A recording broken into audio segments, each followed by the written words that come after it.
Bonsoir à tous, bienvenue sur TV Tour Val-de-Loire. Les titres de ce 2 février.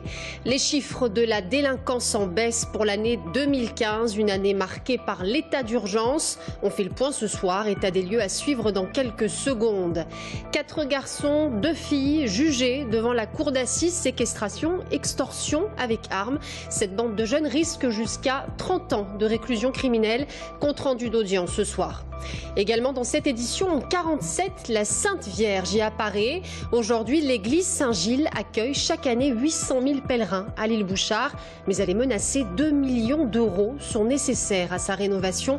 Une somme indécente pour la mairie. Bonsoir à tous. Une délinquance contenue, c'est le terme utilisé par le préfet d'Indre-et-Loire ce matin qui communiquait les chiffres pour l'année 2015. Une année marquée, vous le savez, par l'état d'urgence qui a vu le département enregistrer une quarantaine de perquisitions administratives en 2 mois. On observe que la délinquance est généralement en baisse sur l'ensemble du département. Délinquance routière, violence crapuleuse. On constate en revanche une recrudescence des cambriolages dans les campagnes. Amanda Breuer-Rivera. 15 fiches S, 60 personnes signalées, 42 perquisitions administratives. La lutte contre le terrorisme est devenue la première priorité des représentants de l'État dans le département. Pourtant, le niveau de délinquance en 2015 n'a pas suivi cette frénésie. Malgré ces sollicitations et une priorité qui a été mise clairement sur la lutte contre le terrorisme, voilà, une action tout à fait positive menée sur la délinquance plus classique, puisque l'année 2015 présente des chiffres qui sont beaucoup plus faibles que ceux de l'année précédente. Pour le préfet, la délinquance a été contenue. Et cette baisse globale n'est selon lui pas due au plan Vigipirate ou à l'état d'urgence. Le point noir du département reste les cambriolages. En 2015, les entreprises et commerces ont particulièrement été ciblés. Et le phénomène touche particulièrement la campagne. Sur le front des cambriolages, on a une augmentation sensible cette année en zone gendarmerie, puisqu'on a presque 14% d'augmentation. Alors c'est un phénomène qui a évidemment été pris en compte, avec un taux de résolution qui s'est amélioré, avec de belles équipes qui ont été interpellées. Phénomène qui est principalement dû à des bandes qui arrivent d'Europe de l'Est et qui effectuent des véritables razzias dans le département, qui arrivent directement d'Europe de l'Est ou qui arrivent de régions parisiennes. Autre ombre au tableau, les violences intrafamiliales continuent de progresser alors qu'elles représentent déjà la moitié des violences contre les personnes. Ce chiffre peut s'expliquer par un accroissement du nombre des plaintes. Les menaces et chantages connaissent un bond de 25%. Un certain nombre d'entre eux sont proférés sur les réseaux sociaux dans le cadre d'une séparation ou dans le milieu scolaire. Point positif, la sécurité routière. Il y a eu moins d'accidents, de blessés et de tués sur les routes du département, contrairement au reste du pays. Objectif en 2016, passer sous la barre des 32 décès. Prévention et répression restent de mise. La semaine prochaine, des radars à double sens vont être mis en place dans des zones encore non communiquées et il est question d'acquérir de nouveaux radars mobiles en cours d'année. Deuxième jour d'audience pour la bande de jeunes accusés d'avoir séquestré puis extorqué avec armes plusieurs individus. 4 garçons et 2 filles étaient appelés à la barre des assises. Aujourd'hui, ils risquent jusqu'à 30 ans de réclusion criminelle.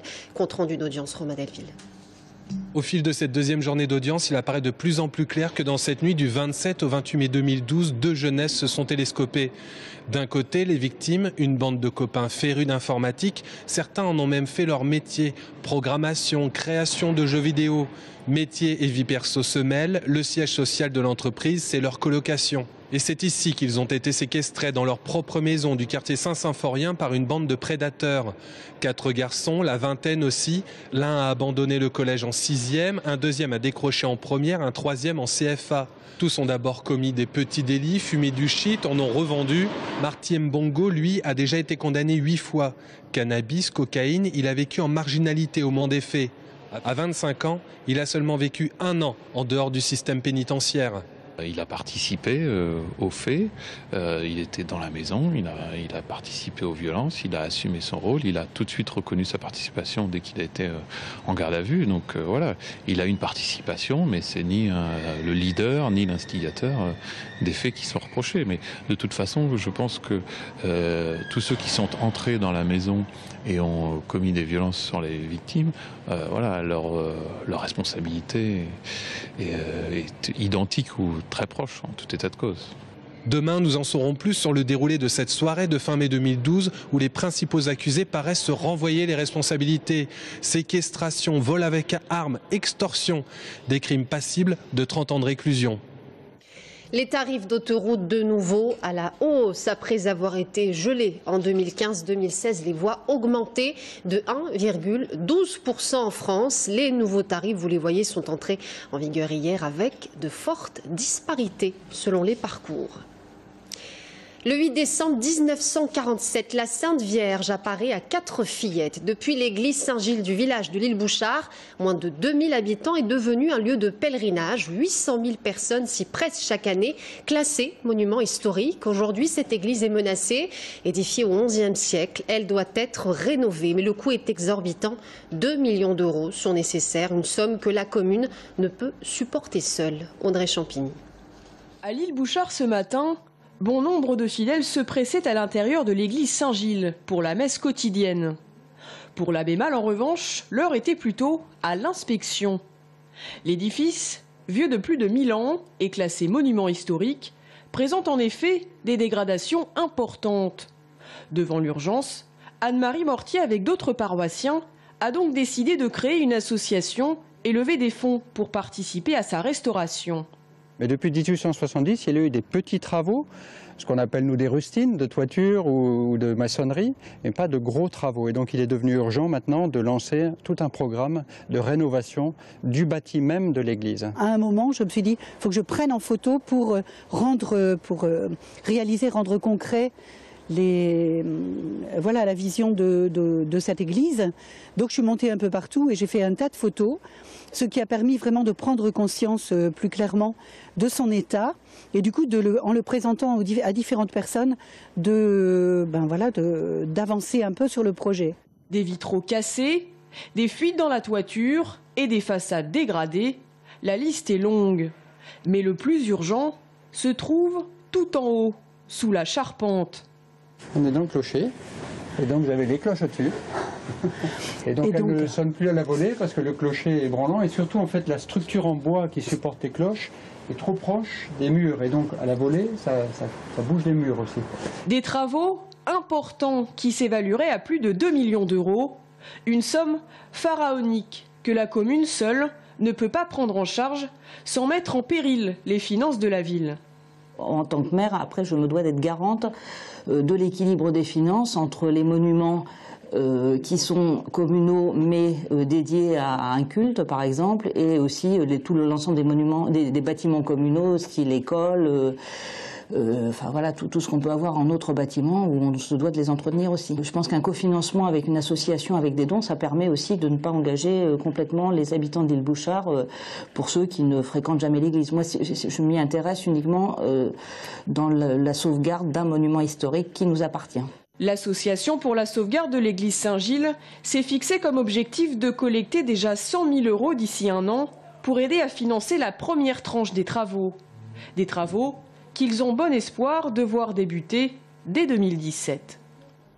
1 million d'euros pour désengorger le périphérique nord. Chaque jour, 27 000 automobilistes empruntent cette partie du boulevard Général de Gaulle entre les ronds-points de la Croix de Pierre et Catherine-Hélène. Des travaux de mise en 2 fois 2 voies de l'axe seront entrepris dès la mi-juin. Quant au financement, l'Agglo sollicitera la ville de Saint-Cyr-sur-Loire à hauteur de 150 000 euros et le département à hauteur de 120 000 euros. S'initier aux gestes qui sauvent. Après les événements tragiques qui ont marqué le pays en 2015, le ministère de l'Intérieur lance une opération, des séances d'initiation aux premiers gestes qui peuvent sauver suite à un attentat. 130 sessions s'étaleront sur le mois de février et ce, dans une trentaine de communes d'Indre-et-Loire. Besoin aujourd'hui de répondre à une demande auprès de la population qui va être axée essentiellement donc sur des victimes qui pourraient présenter une hémorragie et sur des victimes qui pourraient être en arrêt cardiaque. Donc alerter, masser, défibriller et arrêter une hémorragie. On a mis en place 9 salles dans toute la ville de Tours, dans tous les quartiers, nord, sud, est, ouest et centre-ville, et avec notamment aussi en plus à disposition donc des partenaires que nous avons 6 agents, unités opérationnelles, sécurité civile qui eux, dont 3 qui pourront faire des formations eux-mêmes. Et il y aura globalement, si mes têtes sont bonnes, je crois 16 demi-journées que nous offrons.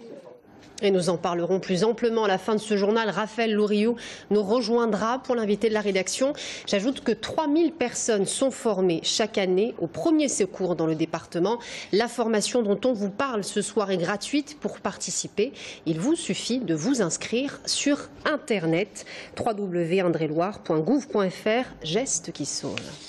On passe au sport. Christian Kouakou quitte le Tour FC et signe pour 3 ans et demi avec le Stade Malherbe de Caen, club de Ligue 1. Une transaction officialisée hier soir à 23h45, 15 minutes avant la fin du mercato.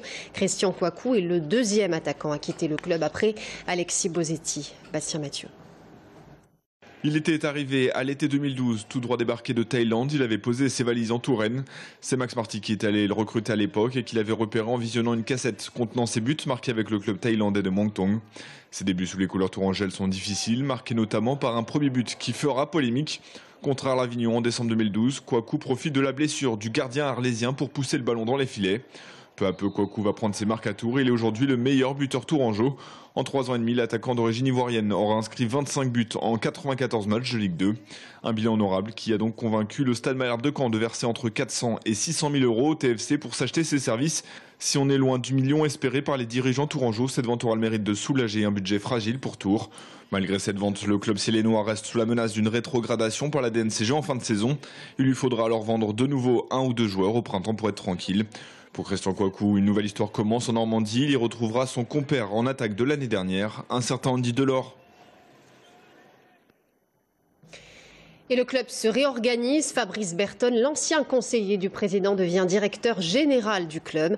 Et Laurent Aupier, directeur des services. Laurent Aupier qui arrive du Red Star. Quant au prochain match, il a lieu ce soir. Le Tour FC se déplace pour affronter Bourg-Péronas.